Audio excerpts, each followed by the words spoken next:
It's another day and we're looking at more rookies. We're looking at rookies that we're potentially drafting in a lot of leagues. I got one late round dart throw that I kind of like, kind of don't like. So I'm probably going to hate on him a little bit in this video. Guess who that's going to be? But before we dig in, you need to click that subscribe button right now. Because we're looking at these rookies every day. We're looking at rookie drafts every day. We're looking at dynasty trades, dynasty values every day. Helping you patch up those dynasty rosters. Click that button. Stop missing out. But we got to dig into our first player today, DJ Giddens. One of my favorite running backs in the process. Was not talked about enough going into the combine. Now, all the running backs ran well. He's still kind of not getting talked up a lot, but he's getting a little bit more chatter. 4.43, 40-yard dash, good burst score, good speed score, good production out of K-State. This is a running back to put on notice. A running back to watch. If your favorite team needs a running back, this is a guy you can get at a good value with good talent that can catch the ball in the backfield. And just digging into his recruiting profile, this is what I like to see out of players. Nobody interested in him. Nobody wanted this guy. Underdog story. He got offers. He went to K-State. He got offers. They don't update their site. Don't trust star ratings. Don't trust their rankings. We cover this every day. We cover this every day. He got offers, but still under the radar big time. 1,200 yards 2023, 1,300 yards in 2024. 17 touchdowns in the last 2 years, 23 on his career, 4.16 yards after contact per attempt this year. Nasty. Over 3 his whole career. But in the passing game, if you get him the ball in space, he is good as gusto. 11.9 yards after the catch per reception. 10.7. That is what I want to see. Yak-Rec above 10. Back-to-back years. That tells me if I get the ball in the flat, I could house it. Yards per out run, 1.11, 1.29. But the ADOT. We got an ADOT pretty good above 0. 1.5, 1.8. We're used as a receiving weapon a little bit. We're getting some targets downfield. On top of the targets behind the line of scrimmage. So we are a receiving weapon here that we can be used. 21 catches, 29 catches, more than just receptions and yards with these running backs. If you got a running back here that does not have that many receptions, and you look and they got a good yak-rec, that's how we should call it, and then they have a good 40 time, good size adjusted athleticism, they're good everywhere else. They're racking up stats, and everybody's saying he can't catch or not good in the passing game because they only caught a few balls and got a few yards. Look at those numbers. A guy like Jonathan Taylor can surprise you at the NFL level if you only look at those numbers. DJ Giddens here, projected to be a mid-round selection. Like I said, he's going to be a good value for your NFL team. I see him sneaking in today too. I see that happening. But this is a deep class. Remember, almost a 40-inch vert, 4.43, 40-yard dash, back-to-back 1,000-yard seasons, good in the passing game, electric playmaker. I look for him to cause some noise. I look for him to make it happen. I look for him to be a good pick in your dynasty rookie drafts. He should be pushing for the first round after the NFL draft. If not, tremendous value. I would have him as the top running back in last year's class. I'm not going to Monday quarterback Jonathan Brooks, so I'm going to throw him out of the discussion, but he has a better profile than Trey Benson. A better profile, better in the receiving game, better yardage, more explosive, more top-end speed on the 40 with Trey Benson. You can throw that out there, but it's not by much. It's not by much, but we're looking at Cam Skattebo. Cam Skattebo, elite burst score at the combine. We didn't run. I would not expect him to blow the doors off Indy. I expect him to be alright. I expect him to run a 40, and people look at the numbers and not be too excited, but you look at the speed score and you'd be like, it's alright, but the burst score is what I like, 90th percentile. So we got some upside with that, 5.8 yards per carry, 93rd percentile dominator rating. We were barely recruited out of high school. We went to Sac State. Second year dominated, 1,300 yards, 7 touchdowns. It's time to move on up. We go to Arizona State. We had to earn our stripes there. And then this year in 2024, 1,700 yards and 21 touchdowns. What does that tell you over the course of his career? that give him a year or so to acclimate, and he hits. That's what that kind of tells us, right? Maybe that's what's going to take at the NFL level. Maybe you have a dip to buy this time next year on Cam Scadamy. Maybe that's what's going to happen. Maybe not. That could be pseudo.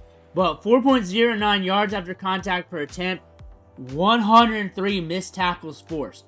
Like I said earlier, the yak wreck. Yards after the catch per reception in real terms. This year, 13. 13. That's on par with some of the burners. And this is a big guy that's not a burner. He's athletic, but not a burner. He's nasty at contact. He's got wiggle. He's explosive for his size. 12.5 the year prior, 11.8 the year before that. This is a dude. This is a dude. This is a dude. This is a different type of running back that will run through your face and run around it. This is a type of guy that can do that. Plays with a lot of will, too. He's an imposing running back prospect here. Expect him to go somewhere in the middle rounds. I expect him to go in day 2. The thing that I like about him most compared to other players, not just running backs, is that there's a heavy market for this kid. People like this kid. People love this kid. People are all over this kid. At the combine, they're sad he didn't run because they wanted to talk about this kid. So if he does anything on the field at the NFL level, that value is going up. So if you don't like him, you caught him at value. You can trade out if you want. You can do whatever you want. That's what I like most about him. That's what I like a lot about him, actually. I don't care about players. I care about them as people, but I don't care. I'm not a fan of players anymore. They're just players, and I'm just trying to navigate the system to help you guys out. But that's what I like about him the most, is that player value. That player value that's going to happen if he does anything on the field. Gets some carries, gets named the starter, it's going to pop up. You do what you want there. Trey Harris is another wide receiver like that going into the offseason. I'd do a video on a couple wide receivers and it'd be like, where's Trey Harris? Trey Harris, I like him. Talk about Trey Harris. 4.54, 40-yard dash, 6'2", 205. Good burst score, 82nd percentile. 65th percentile speed score.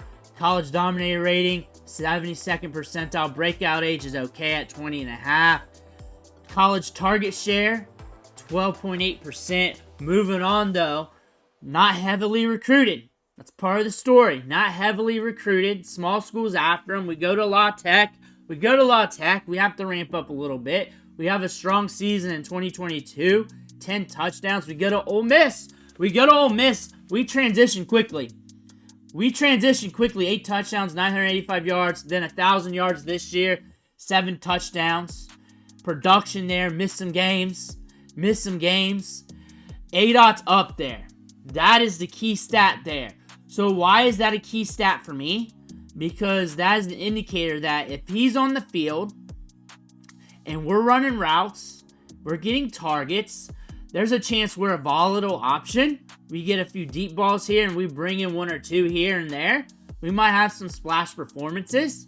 That might be his upside or that might be his downside, but there's a key indicator that we can at least be a volatile upside play in fantasy football. We look at this in season for redraft and DFS every week. Every week when we're looking at the numbers, those guys who are a little bit lower on the targets but higher on the ADOT, we gamble with. And this is a wide receiver that could end up being like that. We got some size to our frame. We got a little bit of speed. We're not a burner, but we got a little bit of speed. We got some burst for sure. 90th percentile, if I remember right. We got a good ADOT. There's potential here. Sticky hands. Caught 60 balls in 8 games. If we finish the season fully, we would have had massive numbers. But we didn't. But still, probably been around 1,500 yards. Double-digit touchdowns. 80 to 90 catches, somewhere around there. Maybe lucky, maybe a buoy game where we got us over 100. Maybe not. That's on the upside. But still, ADOT, 12.3 on his career, 13.2, 14 actually on the high. But still, we're looking at a wide receiver that can get pushed downfield, make plays happen. And he's projected to be a second-round projection in mock drafts. I would just broadly say day 2. I say we got the upside for that. He's a player that's making some noise through the draft waves, the draft market. A lot of people like him. And really, when I value him in rookie drafts, it's him versus the running backs. All wide receivers versus running backs. Running backs are getting the nod in this year's draft. However, at value, when the tiers are depleting and we're moving on to the next tier, that's when I'm looking at the running back. So somewhere probably after that second to third tier, somewhere around there in the running backs this year. Those tiers are going to be different after the draft, and it might be after the third tier even. That's how deep this class is. Really depends on how crazy the NFL goes over these running backs, and they might do that. They might be drafting them up. If we get 3 running backs going in the first round, that might create a little bit of FOMO as they want to get their guy. And then after that, we might see a stall out. And then day 3, early 4th round. Kyle McCord! Kyle McCord's here! Kyle McCord's here! Look at the face! Look at this shit eating green! I hate this guy. At Ohio State, I wanted more from this guy. We get to the Shrine game, we're making noise in practices. We get to Syracuse, we're setting records. But let's dig into the numbers. Is he a late round dart throw? The thing about Ohio State here, it's them versus mid-tier smaller schools versus Kyle McCord, a few other big schools after him like Penn State.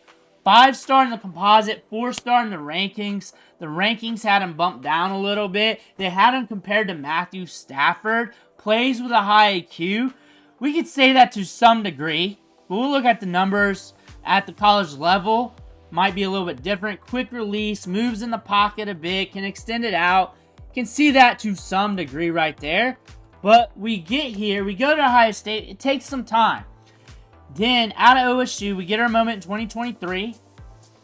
And it's rocky, but it's alright.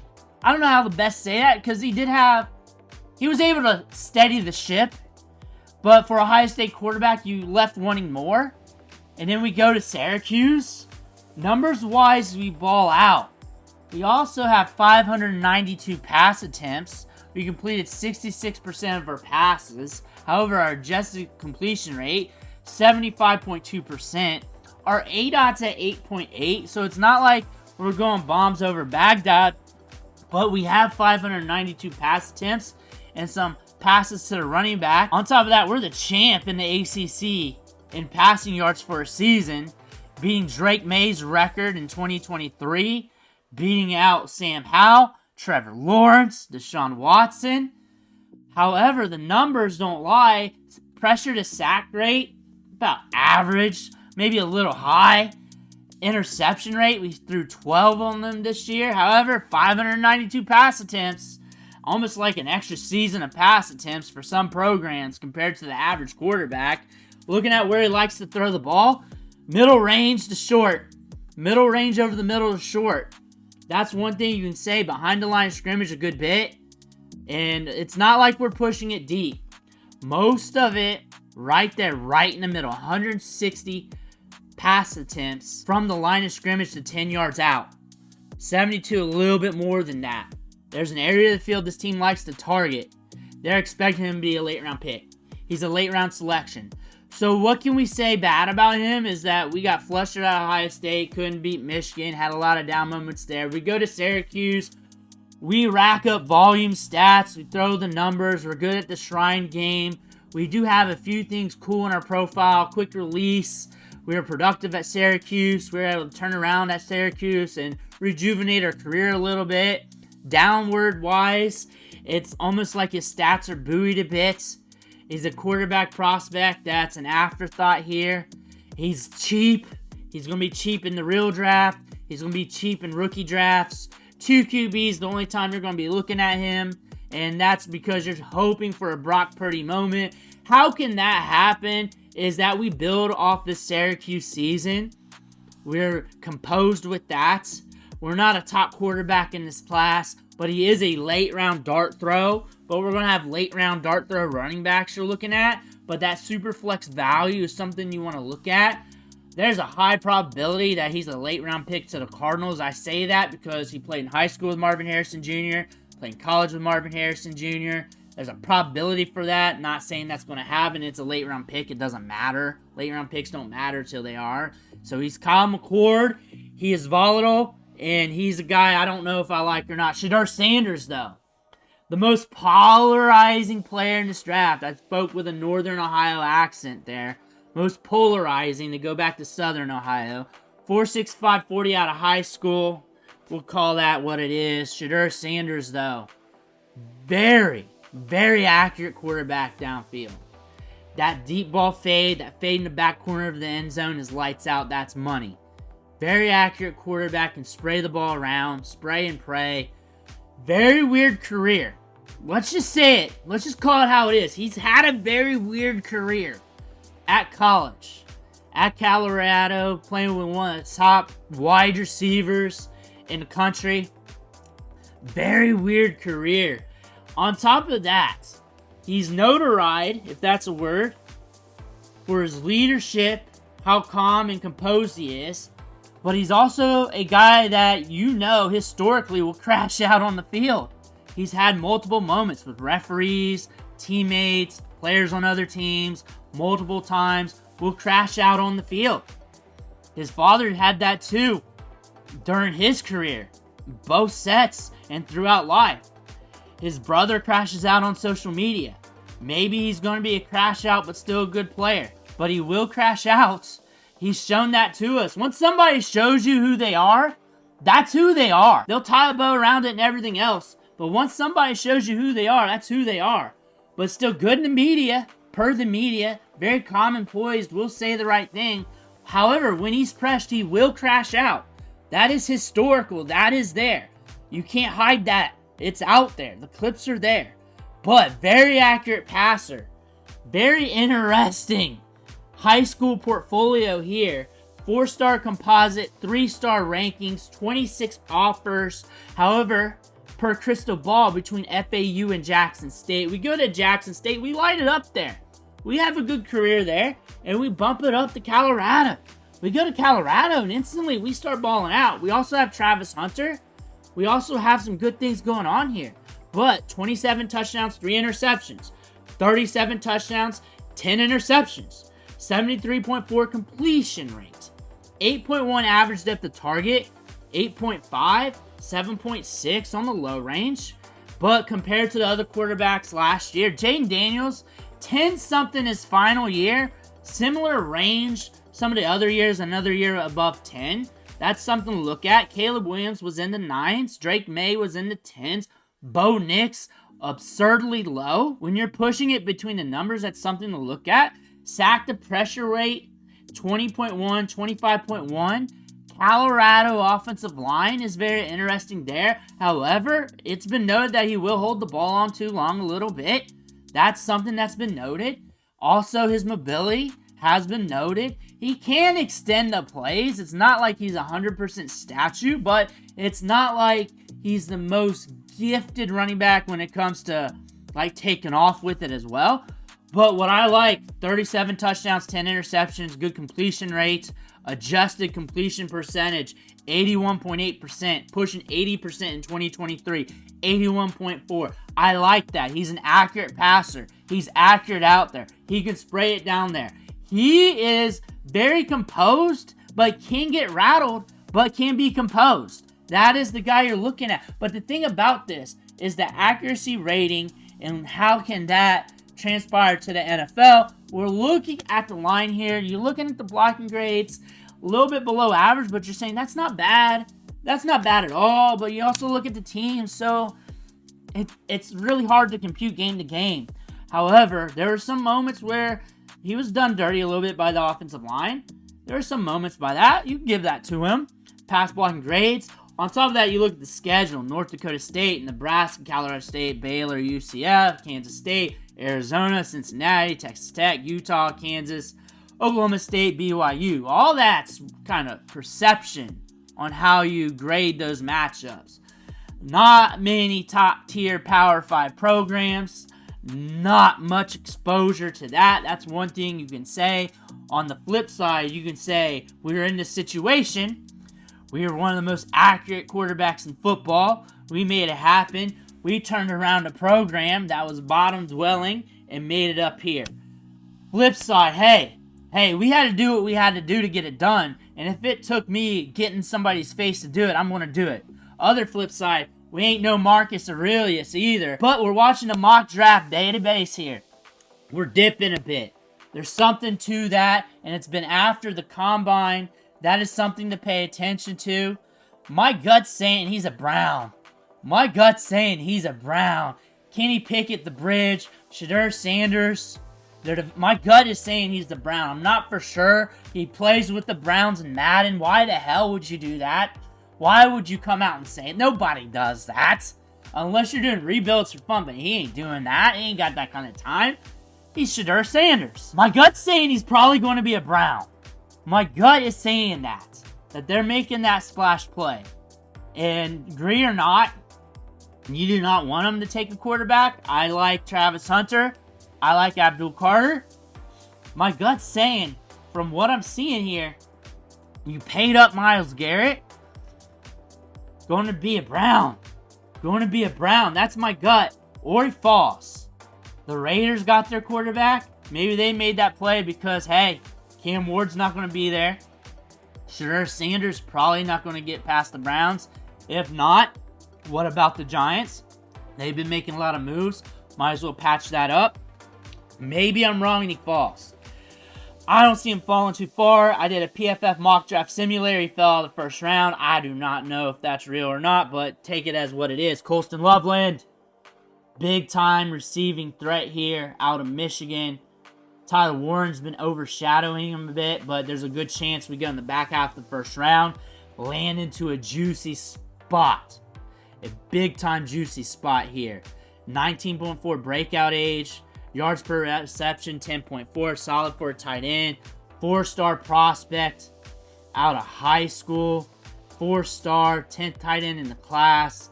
Big time offers. Alabama in there. We go to Michigan. Numbers, counting stat-wise, it's actually pretty good for Michigan. 56 receptions. That's a lot for a Michigan player. 582 yards. That's a lot for a Michigan player. 5 touchdowns. And now you're looking at the ADOT, 7.1, 9.6, 10.3. The average for tight ends is around 6 to 7. They're usually like big Wan'Dale Robinsons, and you're hoping for touchdowns. So the fact that we can get 10.3, 9.6, and 7.1 on the low when we're getting more volume are indicators that we can be pushed downfield a little bit more. If you've never watched him play, if you're looking at the stats, if you're just relying on me, I've watched him play. I've watched him play a lot. He's probably the best receiving threat in the class at tight end. He probably is one of the better receiving threats. I like Elijah Royal a lot.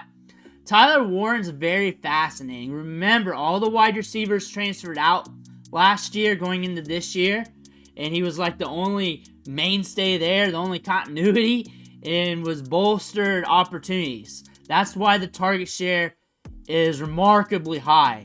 But not hating on him because he led the tight ends and was like the second on team in targets the year prior. That being said, I have that memorized because I study him, and I study him because I don't hate him and I don't care. Colston Loveland should be a first-round player. He's a first-round prospect. Comparing him to Dalton Kincaid, I like him better. I think he's a better prospect. I think he's a better receiving threat. I think he's better in line to go higher than expected. I think he's just better overall. Colston Loveland as a prospect's better than Dalton Kincaid, who was drafted in the first round, who was drafted in the first round of rookie drafts, who got buoyed up there because he was a first-round tight end who got drafted by the Buffalo Bills. Let me know what you think in the comments below. Make sure you hit that subscribe button on the way out. One thing for watching. Catch you on the next video.